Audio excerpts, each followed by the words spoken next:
Precision Door, a name you can trust. Hi, I'm Derek with Precision Door, back with another episode of How to Buy a Garage Door Without a Salesman. When shopping for a brand new steel garage door, the most important thing that you should be concerned about is the insulation that prevents the cold air from coming in and the warmth from escaping your home. In this video, I'm going to show you how a couple of these steel doors are actually constructed and what some of the most important insulation factors are when making your investment.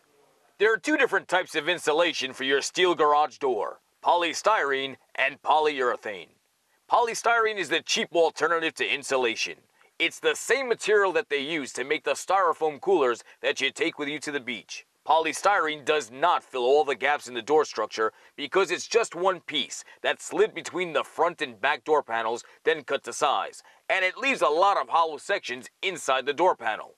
The most efficient door for homeowners with an attached garage who need to keep the temperatures in their house warmer during the winter months are made with polyurethane insulation and have a thermal break.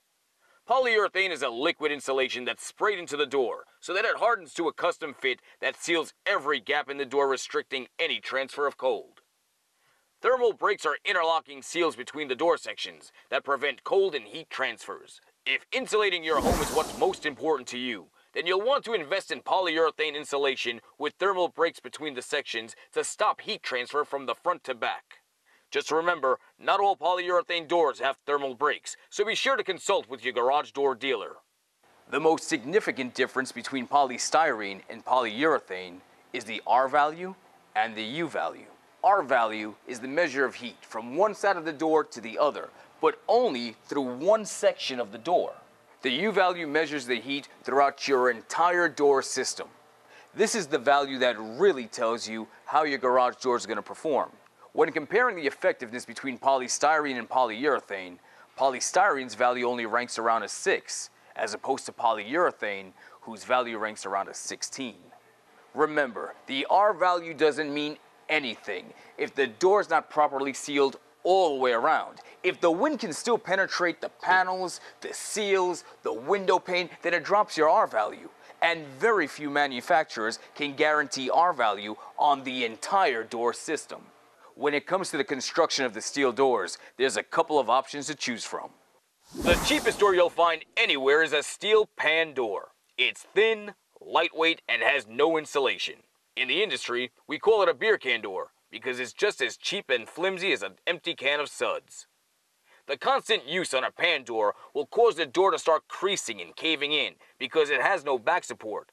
This hunk of junk is truly spineless, although it is a low-cost remedy if you have a detached garage where you don't need to control the temperature. You can also get an upgraded pan door with polystyrene insulation and a very thin vinyl cover on the back of the door. So you're basically taking your styrofoam cooler and making it an insulated beer can. But I think the people at Coors Light might have a patent pending on this one.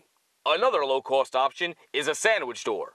And I have absolutely no clue who keeps coming up with all these picnic references. A sandwich door is another variation of the pan door with insulation, but this one has a steel front and back that adds rigidity to the door so it doesn't buckle. Steel doors that do not have polyurethane insulation or thermal breaks will suffer from a cold wrap. Although it is insulated, the part that is keeping the two pieces of steel together is the metal border that wraps around the ends of the door.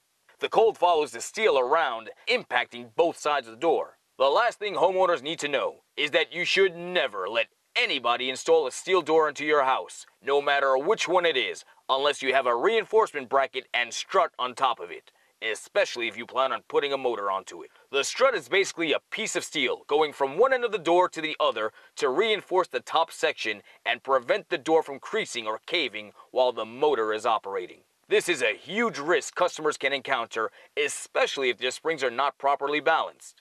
If the springs are too loose, it'll force the opener to do most of the lifting, as the J-bracket pulls from the center of the door. Eventually, it'll crease so much from the pressure that the door will crack in half, or the J-bar will rip itself from the door.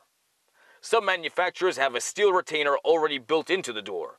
Be sure to ask your door dealer about what models are available to you. Well, I think I covered just about everything you need to know in purchasing a brand new steel door. Let me see. Sandwich, check. Beer can, check. Styrofoam cooler, check. I think that's about it. Well, I'm off to the beach, so while I'm sitting in the sun, you should be checking out some more of our videos on how to buy a garage door without a salesman. Precision Door Service, a name you can trust.